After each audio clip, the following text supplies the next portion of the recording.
¿Alguna vez te has preguntado por qué existimos o qué significa realmente todo esto del universo? La metafísica se centra en preguntas esenciales sobre la realidad, como el origen del universo y la naturaleza de la existencia. Busca entender por qué existe algo en lugar de nada y qué constituye la realidad y cómo se relacionan entre sí las diferentes realidades.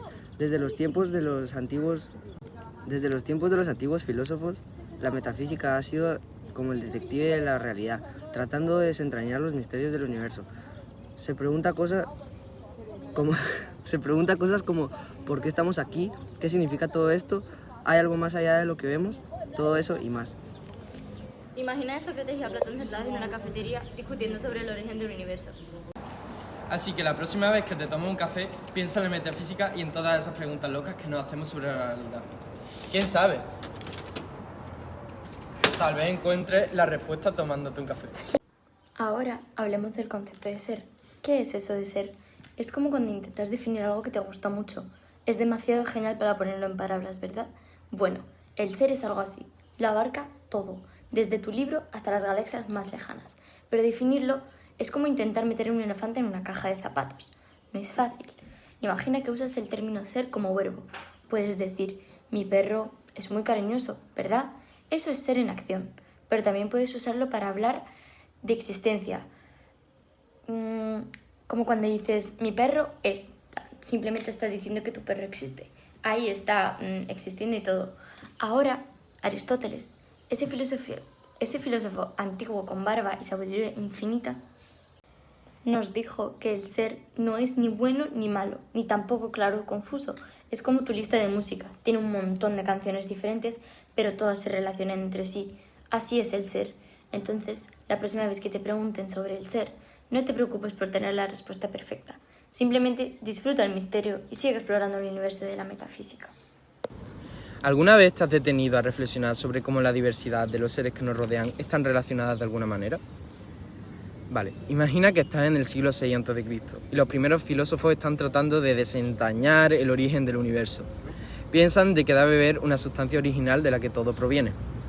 Es como si hubiera una receta secreta que da vida a lo que vemos. Esta sustancia es única y se llama Arjé. Es la clave para entender la relación entre la unidad y la pluralidad. Cuando miramos a nuestro alrededor, vemos una gran variedad de seres diferentes. Pero alto ahí, no te dejes engañar por la diversidad. Cada ser tiene unas características únicas que lo hacen parte de una clase específica. ¿Te has dado cuenta de que podemos agrupar cosas tan distintas como caballo, paloma, silla y frigorífico bajo un mismo nombre? ¿Alguna vez te has detenido a reflexionar sobre cómo la diversidad de seres que nos rodean está relacionado de alguna manera? Pues en un rincón tenemos a los defensores del monismo, que afirman que todo en la realidad proviene de una única sustancia. Es como si dijeran que todo es parte de una gran familia cósmica. Por otro lado, están los pluralistas, que celebran la rica diversidad de la realidad y se resisten a reducirla en una sola unidad. Pero, ¿qué dicen exactamente estas corrientes de pensamiento? Pues el monismo moderado admite la existencia de diferentes seres, pero cree que todos provienen de una sola sustancia. Es como si dijeran que algunos seres son primos lejanos. Y finalmente están los pluralistas radicales, que sostienen que cada ser es único e irreductible. Imagina un mundo donde cada ser es una estrella en su propio firmamento. Pero espera, ¿qué pasa con las apariencias? Ahí es donde las cosas se ponen aún más interesantes. A veces lo que vemos no es lo que parece. Platón nos hablaba de ideas eternas y perfectas detrás de la realidad sensible, mientras que Aristóteles creía que la verdadera realidad está en los seres individuales que percibimos. Es como si estuviéramos atrapados en un juego de escondite entre la verdad y las soluciones. En resumen, la realidad es como una caja de sorpresas. A veces lo que ves no es lo que obtienes, ya sea que creas en la unidad o en la diversidad. El debate entre monistas y pluralistas nos invita a cuestionar nuestras percepciones y a explorar la naturaleza de lo real. Imagina por un momento que estás observando el universo desde una perspectiva filosófica. Te encuentras ante la escena de constante transformación. Los planetas orbitando alrededor de sus estrellas, las estaciones del año sucediéndose una tras otra, hasta tu propia vida. Pero, ¿existe algo que permanece inmutable en medio de este torbellino de cambio? Según Aristóteles, el cambio es una característica inherente de los seres naturales. Negar el cambio sería negar nuestra propia naturaleza. Sin embargo, Aristóteles también sostiene que en cada cosa que cambia permanece algo inalterable. ¿Cómo es eso posible? Bueno, piensa por ejemplo en la rotación de la Tierra. Aunque estamos en constante movimiento, no lo percibimos porque todo nuestro alrededor se mueve con nosotros. Ahora, traslademos idea al reino humano. Piensa en un niño que crece y se convierte adulto. A pesar de los cambios evidentes en su aparición y su comportamiento, sigue siendo la misma persona. ¿Qué es lo que permanece constante en medio de este proceso de cambio? Aquí es donde surge la postura filosófica divergente. Por un lado, aquellos que enfatizan en lo permanente argumentan que son propiedades esenciales de los seres que permanecen inmutables, defendiendo su verdadera naturaleza. Defensores del dinamismo de la realidad. Por otro lado, los defensores del dinamismo de la realidad resaltan el carácter procesal de todo cuanto ocurre, sosteniendo que nada permanece realmente y que el cambio es la esencia misma de la realidad. Esta reflexión nos lleva a cuestionarnos si lo que consideramos inmutable es simplemente una ficción de lo que creamos para comprender mejor el mundo que está en constante evolución. ¿Qué opinas tú? ¿Existe algo verdaderamente inmutable en nuestro universo? ¿Existe algo verdaderamente inmutable en este universo en constante... ¿Qué opinas tú? ¿Existe algo verdaderamente inmutable en este universo en constante cambio? Ah, la esencia. Esa pregunta que nos hace reflexionar sobre la verdadera naturaleza de las cosas. Pero, ¿qué es realmente la esencia? Bueno, imagina que estás intentando definir qué es un gato. La esencia del gato sería ese conjunto de características que hacen que algo sea un gato y no otra cosa. Desde sus orejas puntiagudas hasta su cola esponjosa. Todas esas características esenciales forman parte de lo que define a un gato. Pero aquí está el truco. Aunque la esencia nos ayuda a responder la pregunta ¿qué es?, no es suficiente para garantizar que algo exista. Realmente. Por ejemplo, piensa en las sirenas o en los dinosaurios. Podemos hablar sobre sus esencias, pero nunca han existido realmente. Entonces, ¿qué se necesita para que algo sea realmente real? Ahí es donde está en juego la existencia. Solo cuando una esencia se concreta en un individuo y este individuo existe, podemos decir que es verdaderamente real. Es como si la esencia fuera el plano de construcción y la existencia fuera el edificio terminado. Ahora, a lo largo de la historia de la filosofía, ha habido diferentes opiniones sobre el tipo de existencia que corresponde a la esencia. Algunos piensan que las esencias existen como realidades separadas o independientes de los individuos, como si fueran modelos universales en el cielo de las ideas. Otros creen que la esencia solo existe incorporada en los individuos que la poseen o como concepto en la mente de quienes piensan en ella. Y luego están los que dicen que la esencia no es más que un nombre, una etiqueta que usamos para comunicarnos. En resumen, la esencia nos ayuda a entender qué es algo, pero es la existencia la que realmente le da vida. Así que la próxima vez que te preguntes qué es algo, recuerda que la respuesta está en encontrar ese equilibrio entre esencia y existencia. Pero, ¿qué significa realmente existir? Bueno, la existencia es como salir y mostrar al mundo quién eres realmente. Es cuando dejas de ser solo una idea en tu mente y te conviertes en algo tangible, algo que otros pueden ver, tocar, oler o experimentar de alguna manera. Existen dos formas fundamentales de existir, la existencia real y la existencia ideal. La existencia real es para las cosas que están ahí fuera, en el mundo, independientes de otros seres. Por ejemplo, imagina un faro solitario en medio del océano, lanzando destellos de luz en la oscuridad. Ese faro tiene una existencia real, está ahí, en el mundo, cumpliendo su función de guía para los navegantes. Pero también tiene una existencia ideal, cuando lo visualizamos en nuestra mente como un símbolo de orientación. Si yo, por ejemplo, ahora mismo, mientras estoy contando esto, me estoy imaginando un faro. Por otro lado, la existencia ideal es más como tener una fiesta en tu cabeza. Es cuando las ideas existen en la mente de alguien que las piensa. Por ejemplo, los unicornios o los centauros son seres de ficción que existen realmente en nuestra mente. No existen en el mundo. Ahora, ¿cuál es la relación entre la esencia y la existencia? La esencia, representada como el potencial de ser real, y la existencia como la realización de ese potencial, se asemejan a tener un boleto para un concierto y luego experimentar verdaderamente el evento. En el existencialismo se postula que creamos nuestra esencia a lo largo de la vida, similar a escribir en una hoja en blanco mientras vivimos y tomamos decisiones. Para ilustrar este concepto, podemos recurrir al juego del ajedrez. Al principio de la partida, tenemos múltiples opciones para mover nuestras piezas, explorando diversas estrategias y posibilidades. Cada movimiento es contingente, ya que podríamos elegir mover cualquier pieza según nuestro criterio en ese momento. Sin embargo, a medida que la partida avanza, ciertos movimientos se vuelven indispensables para mantener nuestra posición o avanzar en nuestros movimientos. Estos movimientos críticos son esenciales para el desarrollo del juego y nuestra estrategia. De manera similar, en el mundo real existen seres contingentes cuya existencia es posible, pero no es necesaria para el funcionamiento del universo. Son como las piezas de ajedrez al comienzo del juego. Su presencia en ciencia no afecta significativamente al curso de los acontecimientos. ¿Alguna vez te has detenido a considerar si nuestra realidad es solo lo que vemos y tocamos? ¿O si hay algo más? Algo invisible pero igualmente real.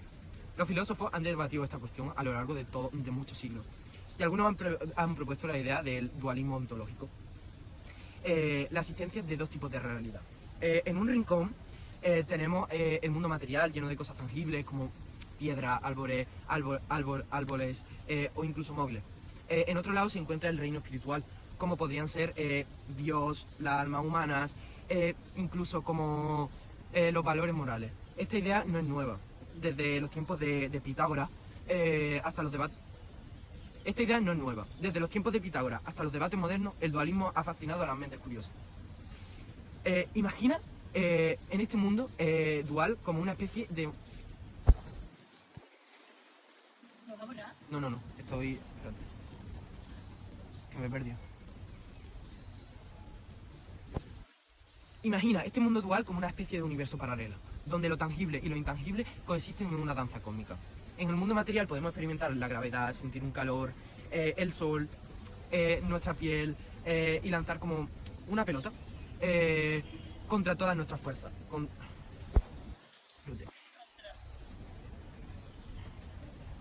En el mundo material podemos experimentar la gravedad, sentir el calor del sol en nuestra piel, lanzar una pelota de béisbol incluso. Pero en el mundo espiritual las reglas son diferentes. Aquí no hay leyes de la física que nos limiten, sino un paisaje de ideas, valores y experiencias emocionales. Los defensores del dualismo odontológico argumentan que este mundo espiritual no solo es real, sino que es fundamental para comprender la totalidad de nuestra existencia. Al aceptar la existencia de una realidad más allá de lo material, abrimos la puerta a conceptos como la inmortalidad del alma y la existencia de un ser supremo. Por ejemplo, si creemos que el alma humana si creemos en el alma humana como algo más que solo una materia, entonces la muerte del cuerpo no significa necesariamente el fin de nuestra existencia. Podríamos continuar viviendo en un plano espiritual. Sin embargo, el dualismo ontológico también plantea desafíos integrantes, como cómo interactúan esas dos realidades, cómo se comunican el alma con el cuerpo y viceversa. A veces sentimos emociones profundas que nos desencadenan en respuestas físicas, como lágrimas cuando estamos tristes, como euforia. ¿Te has preguntado alguna vez por qué la metafísica parece estar estancada mientras que otras disciplinas como la física o la biología parece que están avanzando constantemente? Vale, este es el problema de la metafísica. Es un dilema que ha desconcertado a filósofos durante todos los siglos. Immanuel Kant fue uno de los primeros en abordarlo con determinación a finales del siglo XVII. Su análisis detallado reveló una brecha fundamental entre la física y las matemáticas, que se basa en la experiencia sensible y la metafísica, que trata sobre las realidades que no pueden ser percibidas directamente. Según Kant, el conocimiento se construye mediante la aplicación de conceptos y estructuras cognitivas a los datos obtenidos a través de la experiencia. Sin embargo, la metafísica se enfrenta a una limitación fundamental, la falta de experiencia sensible de sus objetos de estudio. No podemos experimentar directamente la totalidad de la realidad.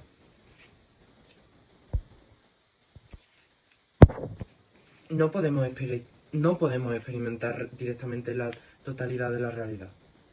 Dios o el alma humana, como lo haríamos con